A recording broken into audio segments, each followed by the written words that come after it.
Apa pentingnya ilmu? Sampai Al-Imam Asy-Syafi'i pernah mengatakan, man arada dunya fa'alaihi bil ilmi. Kalau ingin sukses dunia, mesti pintar, mesti punya ilmu, belajar.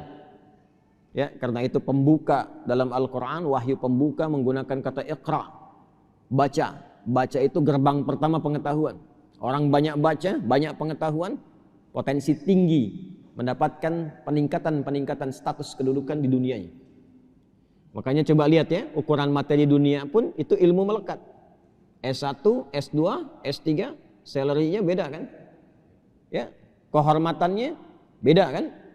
Nah, jadi kalau ingin meningkat dunia, kata Imam Asy-Syafi'i, tingkatkan pengetahuan. Dan belajarnya sampai paham. Jangan cuma datang, duduk paling belakang, nggak nanya, ya, terus ujian minjem catatan teman sehari sebelumnya. Ya, sampai paham, sampai mengerti, sehingga jadi pakar di bidangnya, jangan tanggung.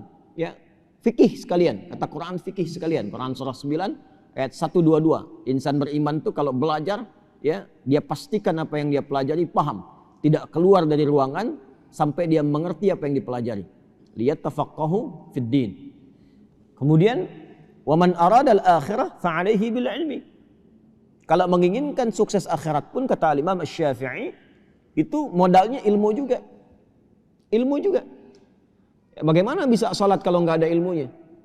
Ya, bagaimana bisa zakat dengan benar kalau nggak tahu ilmunya? Kepada siapa dikeluarkan? Kalau nggak tahu ilmunya, nggak paham cara menunaikan salat, nggak tahu bilangannya, besok-besok nanti subuh 4 rakaat. Ya. Kalau nggak tahu tentang ilmu akidah dengan benar, didoktrin orang, tiba-tiba tembak orang, bom orang, bunuh orang dengan cara yang tidak benar, alih-alih pengen ke surga, masuknya neraka jahanam nggak keluar-keluar. Hati-hati. Wa may yaqtul mu'minan muta'ammida fajaza'uhu jahannam wa ghadiballahu 'alaihi khalidan fiha wa ghadiballahu 'alaihi wa la'anahu wa 'adda lahu 'adzaban 'azima. Siapa yang sengaja merencanakan pembunuhan dan korbannya ada satu orang beriman saja, satu saja, maka ancamannya, pidana itu ancamannya, ya, neraka jahanam, kekal di dalamnya, nggak keluar-keluar. Allah murka kepadanya, Allah melaknatnya, dan dijanjikan sudah masuk jahanam, siksanya berlipat kata Allah. Jahanam saja sudah nggak kebayang, dan siksanya berlipat. Tergambar nggak tuh? Ya, tergambar nggak tuh?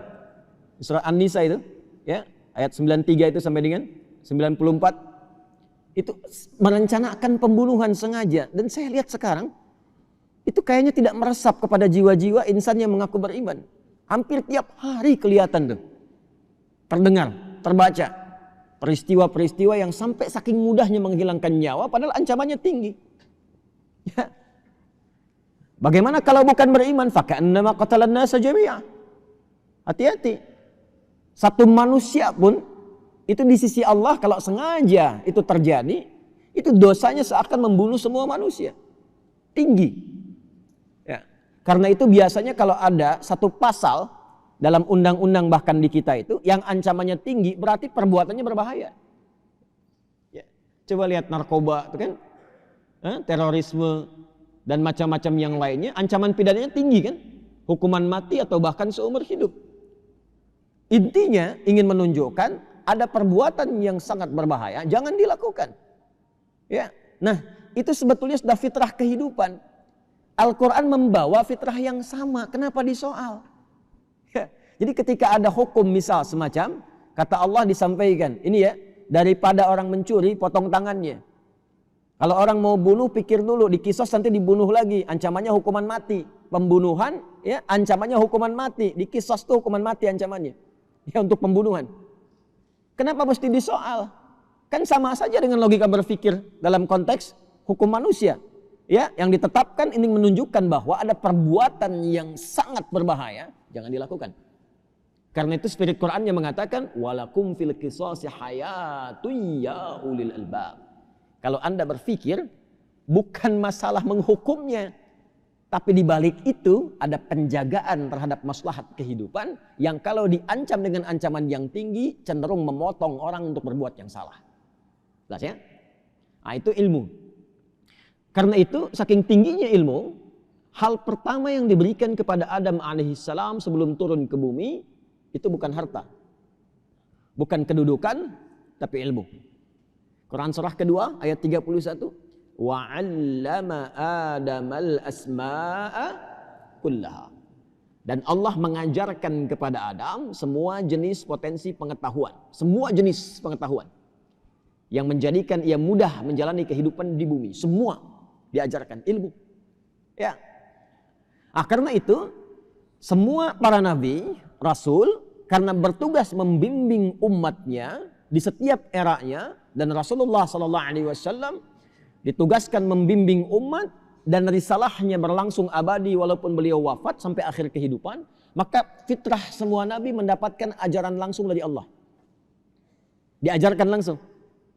Nah, kita yang bukan nabi, yang bukan rasul, diminta belajar kurikulum nabawi itu yang membimbing kita lewat ilmu-ilmu itu untuk mudah menjalani kehidupan.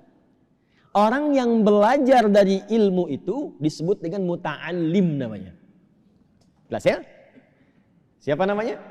Muta'allim. Jadi ketika kita belajar dari ilmu itu disebutnya muta'allim. Kurikulumnya sudah ada. Sumber pertamanya Quran, wahyu tingkat tertinggi. Orang bikin buku cari-cari begini, nulis belum tentu benar. Ini langsung dari Allah nih kurikulum hidup. Detailnya nanti di mana? Di penjelasan Nabi, di hadis. Hadis ini disampaikan lewat lisan, dipraktekkan lewat perilaku, dicontohkan lewat sikap, lewat sifat. Nanti diabadikan dalam perilaku. Ketika jadi perilaku disebut dengan sunnah. Disusun jadi kurikulum oleh para ulama hadis kita. Jadilah kitab. Kitab itu kurikulum hidup. Di cara ngaji itu begini. Cara ngaji itu, lihat peta kurikulumnya secara tematik tuh. Disusun. Ya, yang sering sekali saya sampaikan, ada yang pokok, ada yang furu'.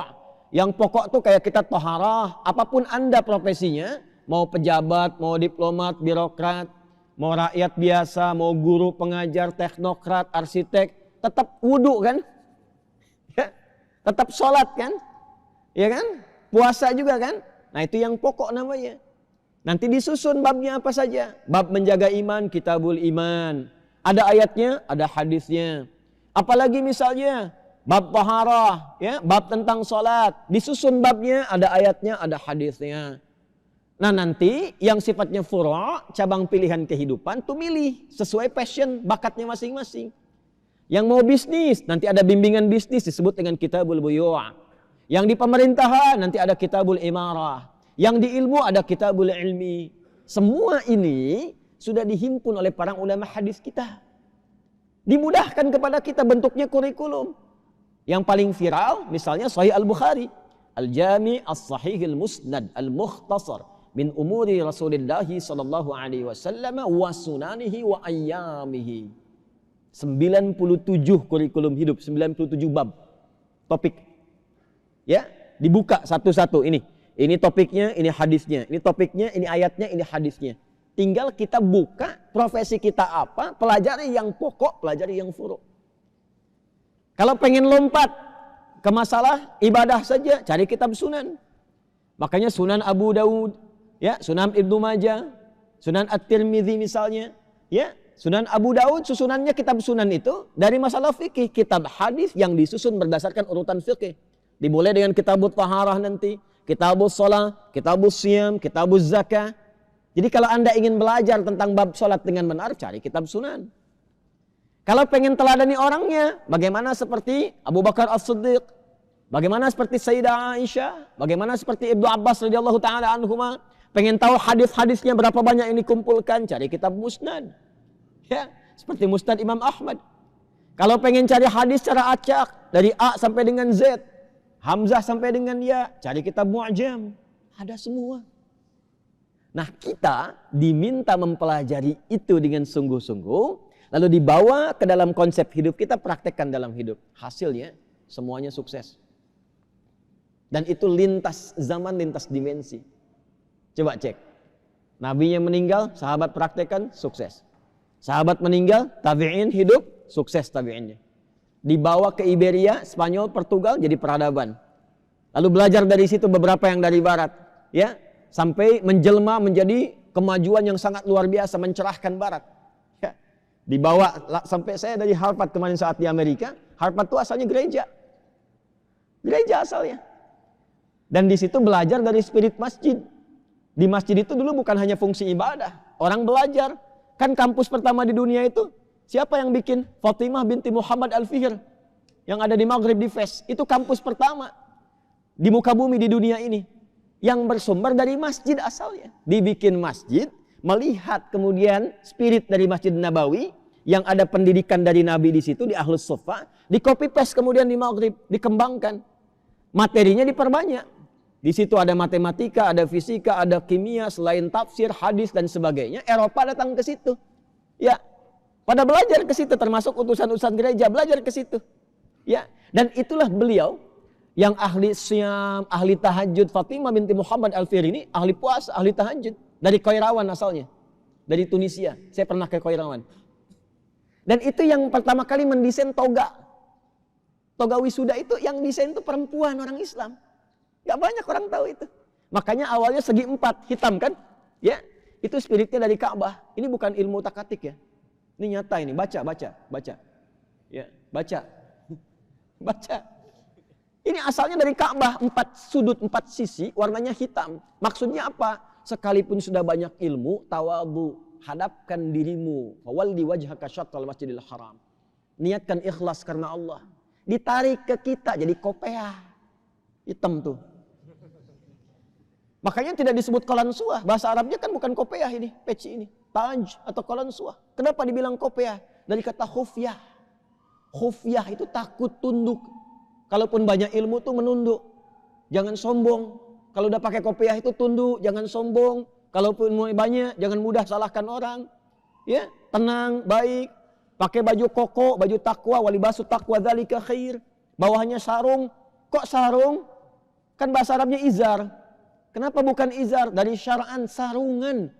Hidup itu pakai syariat, syar'an. Hiduplah dengan syariat. Gunakan takwa.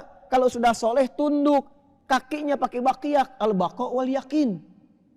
Itu asalnya. Makanya orang pesantren pakai baqiyak kan? Ya, baqiyak itu dari mana katanya itu? Al-baqa wal yakin. Ya, melangkah dengan yakin pasti. Wal baqa lillah, karena Allah. Itu asalnya. Orang tua kita itu tidak banyak dulu materinya, cuman dipraktekan. Orang sekarang banyak materi nggak dipraktek-praktekan gitu. Banyaknya diperdebatkan.